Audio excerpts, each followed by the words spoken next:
The smell of burnt diner coffee drifted across the training range where bulletin board flyers slapped in the wind. Earl McKenna steadied at the painted line, his faded jacket patch catching one stubborn glint of sun, just in time for a corporal's bark. "That rag isn't honor, old man. Try bingo night instead." "Ha," someone barked. "Bingo night. Good one."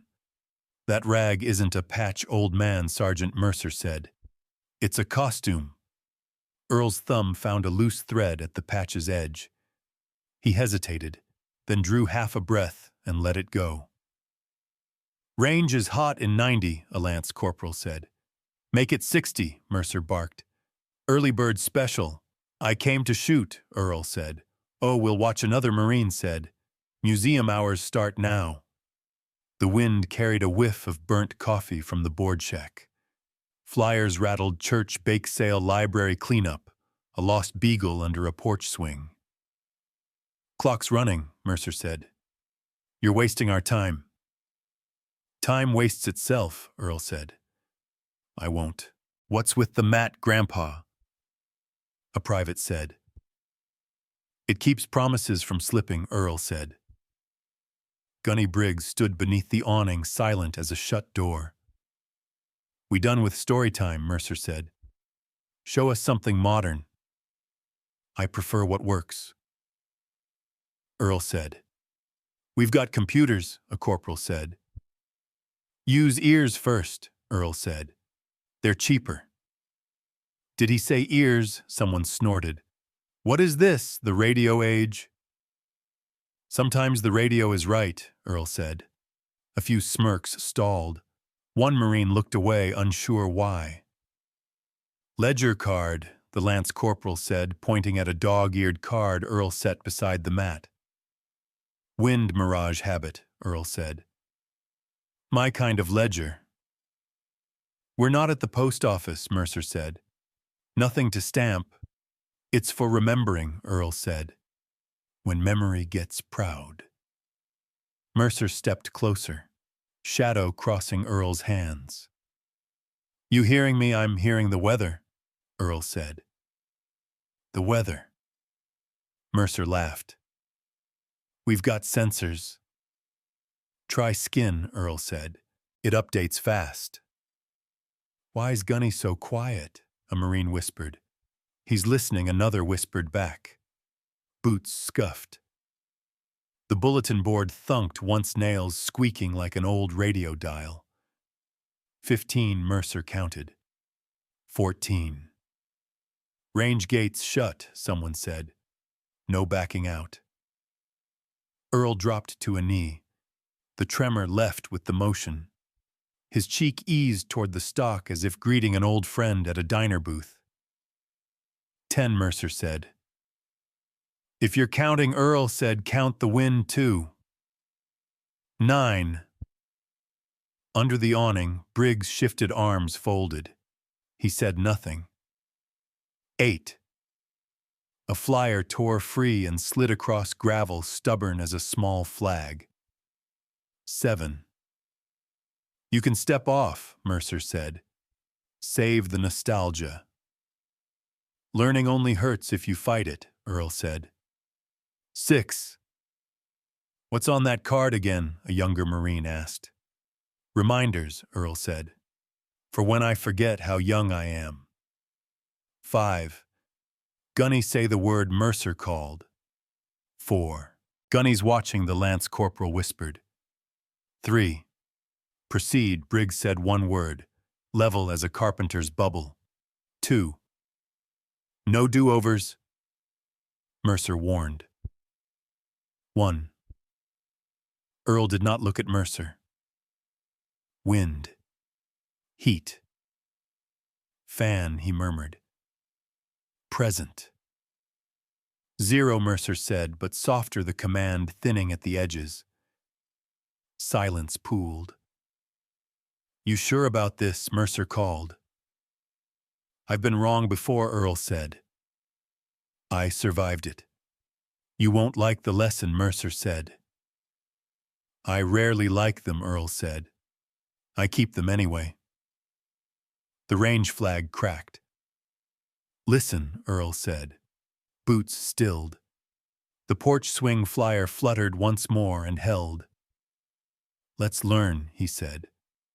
From under the awning, Briggs's jaw set. His eyes stayed steady. "Copy that," a Marine whispered. The wind answered first, like it had been waiting to be asked.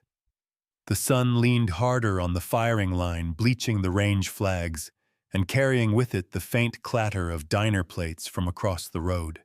Earl lowered his canvas mat, smoothing it flat with steady palms. The leather of his jacket creaked. A dog-eared card slipped from his pocket, landing beside him. He set it on the mat with care, as if it were a receipt worth keeping. "What's that?" a corporal asked. "Homework." Mercer barked a laugh. "Math won't save you, Grandpa." Earl didn't look up. Pencil lead scratched lightly the marks, quick and deliberate. "Who even brings paper to a range?" another said. "We've got apps for that." "Maybe he's drawing cartoons," one Marine offered. Chuckles rippled. Earl's breath touched the paper. He wrote one figure, erased half, then wrote it again. His thumb pressed the corner of the card to keep it from flying away. Gunny Briggs, arms crossed in the shade, watched like a stone figure.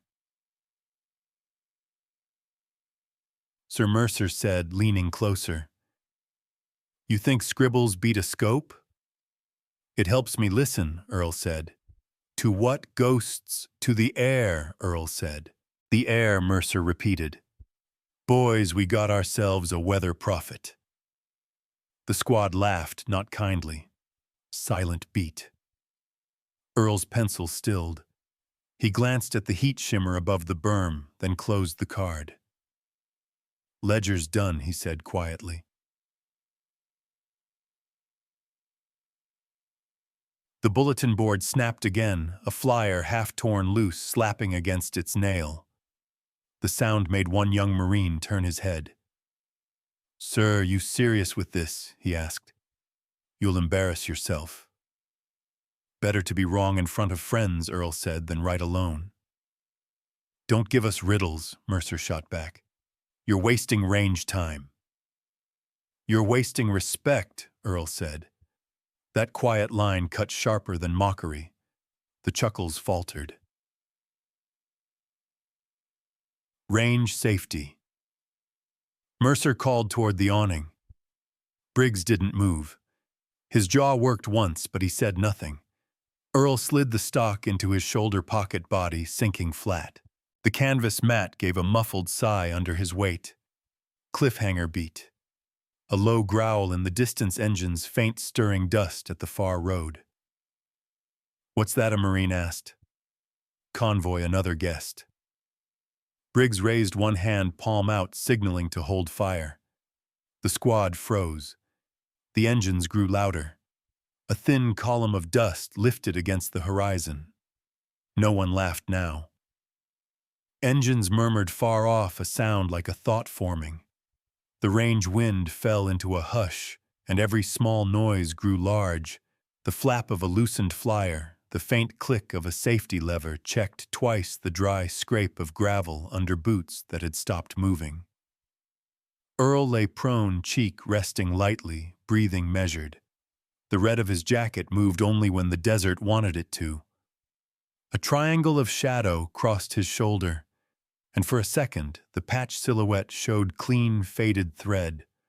Old pride, the shape of a memory. "Sir," a private whispered. "What's that sound?" "Traffic," another said. Or, "Not traffic." Mercer rolled his shoulders, trying to keep the grin. "It's the highway." "Focus up." Gunny Briggs took out a phone that had seen sun and dust and years. He didn't hide the gesture, and he didn't hurry. He lifted it to his ear. "Gunny's actually calling," a Marine muttered. "Calling who?" someone asked. "Orderly room range control," another tried. Briggs spoke in a level tone no one could quite hear over the slow engine rumble. He listened longer than he talked. Then he ended the call, slid the phone away, and folded his arms again like a gate that was done moving. "Settle," he said. Mercer snorted. "Settle for what? We're burning time." "You're measuring the wrong thing," Earl said without looking up. "What's the right thing?" Mercer asked. "Whether we remember what we owe," Earl said. "Oh," who Mercer shot back. "The ones who taught us," Earl said. "That range is ours," Mercer said, voice hardening. "Not some museum lane." A nervous laugh flickered and died. Heat shimmered above the berm like a thought trying to speak. From somewhere past the admin road came the porch swing in Earl's head, an old hinge in summertime creaking slow, the rhythm of how patience sounds. He let the sound pass the way an AM station fades when you drive behind a hill. A post office radio crackle drifted in his memory too, a clerk saying names like blessings, one stamp at a time. "Sir," the lance corporal whispered toward Briggs. "Do we hold?" Briggs's chin dipped once. "Hold." The bulletin board thumped its approval. Mercer squared his cap. "We don't hold for fairy tales." "Careful," Earl said. "With what?" Mercer asked. "With the tone you'll have to walk back later," Earl said. Something like a smile tugged at Briggs's mouth and then left as if reminded to keep the air unruffled. The engines grew louder, not loud, just closer, steady in a way that made jokes feel small. "Convoy," a Marine breathed. "Dust on the East Service Road, CPL," Kelly said, shading his eyes. "That isn't base delivery speed." "Could be maintenance," Mercer said, but his voice carried a beat of doubt that wouldn't stop rolling. "No," Kelly whispered. "That's spacing. That's a senior detail." Earl brushed a grain of grit from the patch silhouette, and the red darkened briefly under his hand like a curtain before a stage light. "Ledger says wind easing," he murmured. "We heard the ledger," Mercer said. "We didn't ask for bedtime stories." "Then don't sleep," Earl said. Boots shifted. A canteen clinked. The engines carried a tone you didn't hear from Aaron's, purposeful, unshowy, like a hymn sung on a weekday. Briggs finally spoke to the whole line. Muzzles down. Safety on. Eyes front. "See," Mercer said. "Safety lecture." Kelly didn't answer. His gaze stayed on the rising dust plume, thin, organized, unhurried, like chalk lines drawn straight. He swallowed. "Sarge, that's not range control." "How would you know?" Mercer asked. Kelly's throat clicked once. "Because I've seen a car like that at the pier." "Sir, that's—" "Finish the sentence," Briggs said. Kelly's voice went smaller, like he didn't want to wake something important.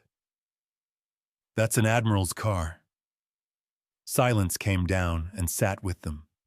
Engines rolled to a halt at the service road. Doors opened like measured notes.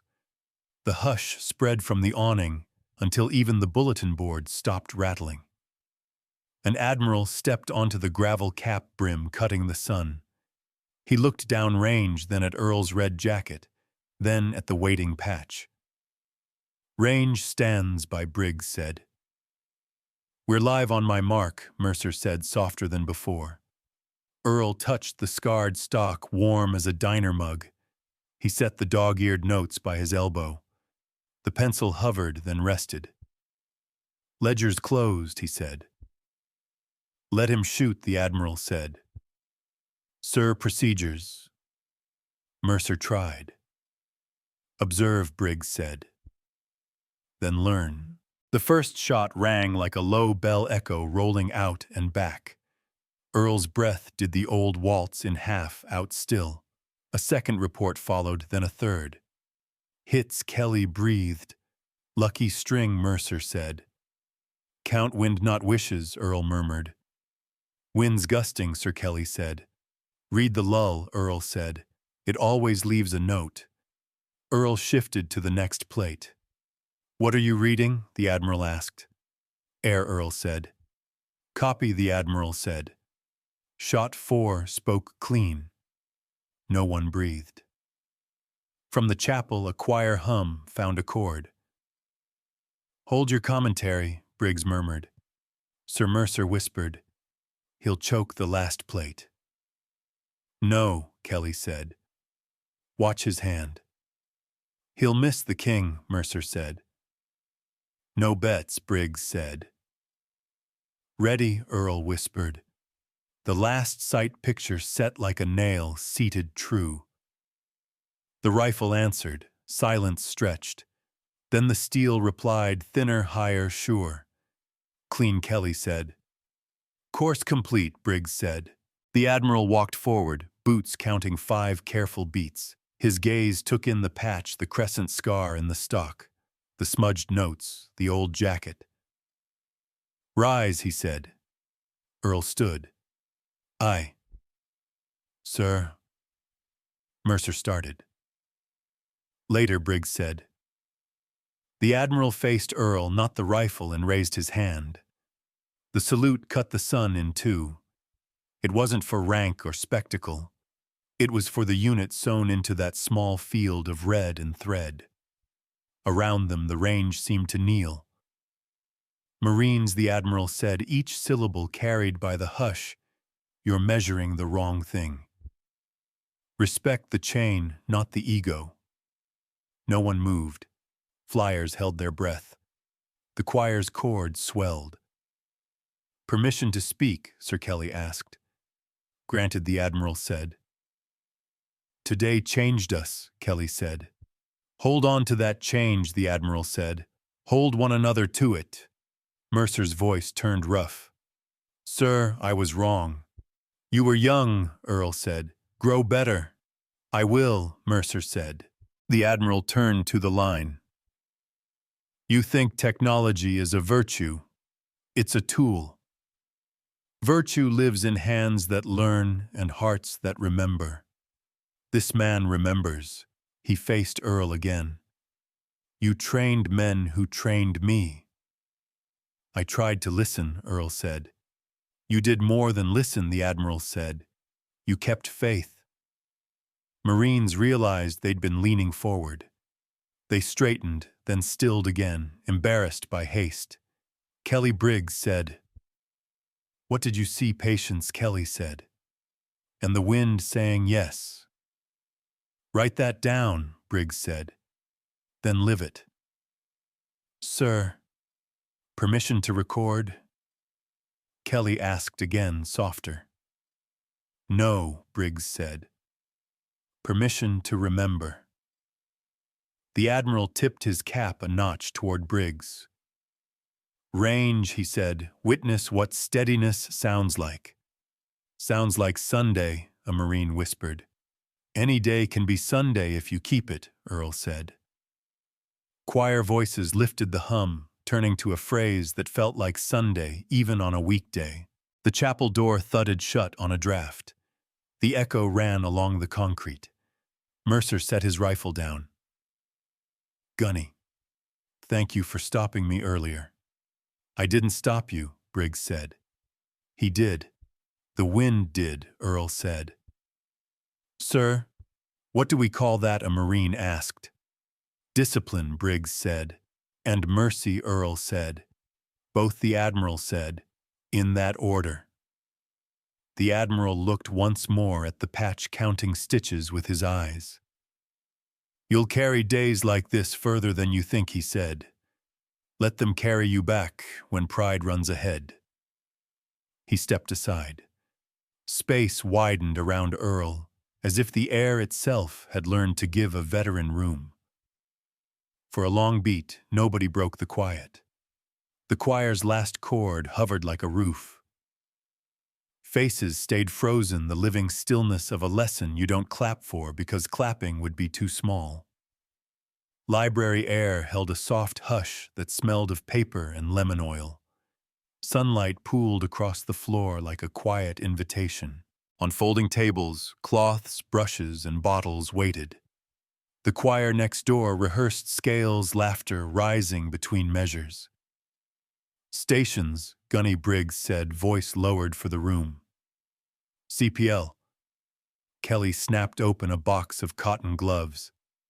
Names go left to right, sir. Say them aloud, Briggs said. Let the walls hear.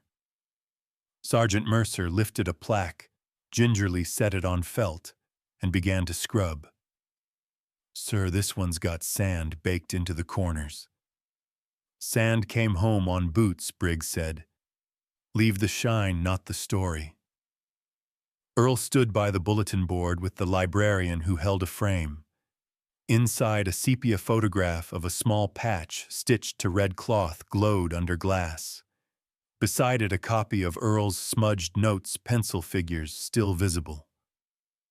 You sure about the shelf light? The librarian asked. It's warm, but not hot.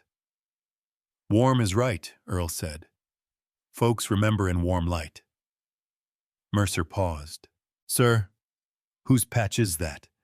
It belonged to a unit that kept more than it took, Earl said. The choir hit a clean chord. Dust glittered and then settled. Read the line, Briggs said. Kelly cleared his throat.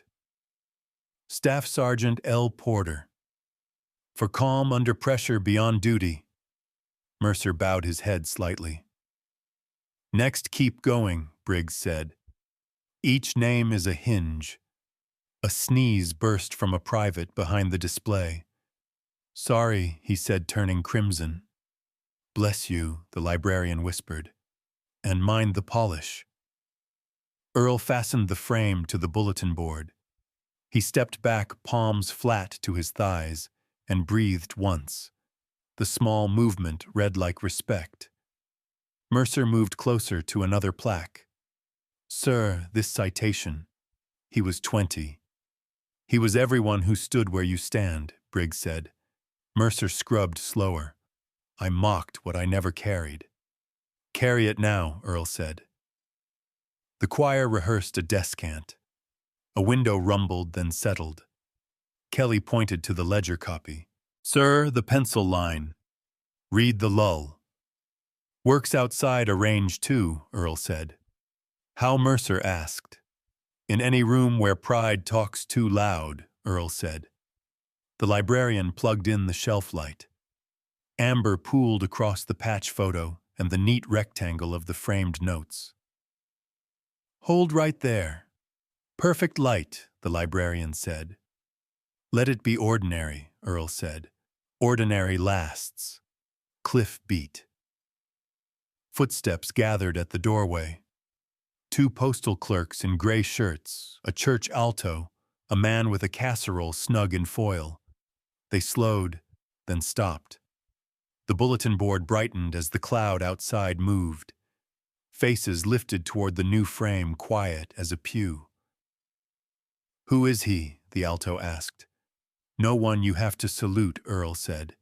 Someone you could thank. Sir Mercer asked, voice low. May I read one? Go ahead, Earl said. Mercer read careful and plain. Corporal A. Ruiz, for steady eyes and open hands. He set the plaque down, squared it, and touched his cap brim without thinking. I'm trying, sir, Good Briggs said. Tomorrow bring 3 names to tell a child. Earl watched the light settle. He didn't smile. He didn't need to. The room did it for him. The diner's fluorescent hum softened under the weight of late evening. Earl sat with a cup that had cooled twice. Steam no longer rose, only the faint perfume of coffee that had done its duty. Behind the counter, a waitress topped off mugs without asking, her apron pocket stuffed with receipt slips. Boots hesitated at the tile entrance. Mercer removed his cap. The motion was stiff but meant. Sir, he said, standing at attention beside the booth. Earl looked up, pale eyes steady. Sit, he said. Mercer lowered himself slowly, hands folded on the table. I was wrong. On the line in front of the men. There's no excuse. Earl stirred the last sugar cube, listening to it dissolve. I mocked your patch, Mercer continued. I mocked what I didn't earn. You remembered, Earl said. I remember now, Mercer said. I want to do better. Earl slid his palm over the table, the old scar in his hand like an underline. Then do better. That's all apology needs. The waitress placed another mug between them. Refill, she asked. Leave it, Earl said. He'll need it. Mercer gripped the mug like it could burn regret away.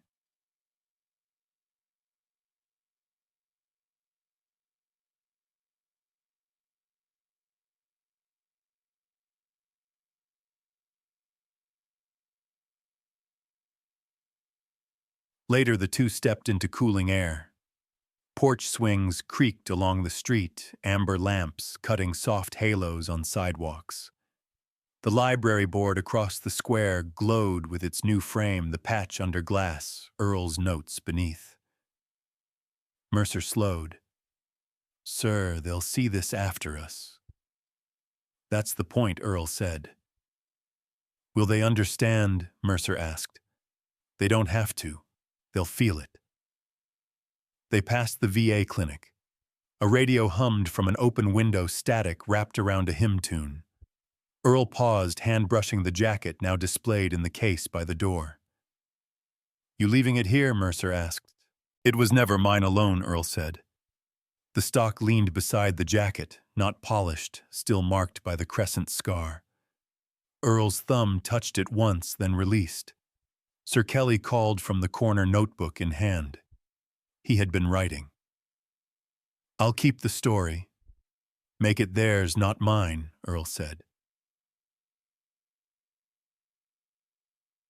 They crossed to Earl's porch. The swing gave its low sigh boards answering in rhythm. The amber lamp clicked on, filling the space with warmth. Mercer set his cap in his lap. What do I carry from this? Earl settled into the swing, gaze fixed on the framed glow across the street. His words were quiet, but every syllable landed. Respect belongs to the chain, not the ego. The lamp hummed, the swing creaked, the youth wrote it down. The night listened as if it had been waiting all along. The porch swing sighed while diner steam fogged the window, and Earl let a small nod do the talking, as Mercer's apology cooled beside fresh coffee. The town felt quieter, like it had set something back where it belonged. Kindness given forward asks nothing in return, and snap judgments melt when faced with steady hands and open eyes, the way a lamp in a winter window holds its glow small, constant enough to guide you home. Across town, the Admiral's salute is still being retold. Under the library's amber lamp, a framed patch and ledger card glow. At the VA, a shadow box cradles the scarred stock, each label naming patience over pride. Respect belongs to the chain, not the ego.